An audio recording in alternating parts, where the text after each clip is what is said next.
Hi guys, कैसे हो? तो उम्मीद करते हैं अच्छे ही होंगे। तो आज हम पहुंच चुके हैं यहाँ पर नदी के किनारे, जो साई नदी बोलते हैं। तो हमारे घटवार वीर बाबा, पहले यहाँ पे नाव लग चुकी थी। चलो हम घटवार वीर बाबा का दर्शन करते हैं, फिर उसके बाद आगे ले चलेंगे।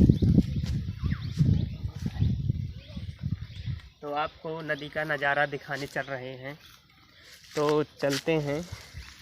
तो हाँ गाइस, हम आ चुके हैं साई नदी के पास। दे रही हमारा साई नदी। तो आप लोग देख लो कैसा लगा साई नदी, पूरा नज़ारा देख लो। तो आप लोग बताना हमें साई नदी कैसे लगी। अगर बढ़िया लगी होगी तो बताना, हम और इस पर ब्लॉग बनाएंगे, बहुत दूरी तक दिखाएंगे सीन।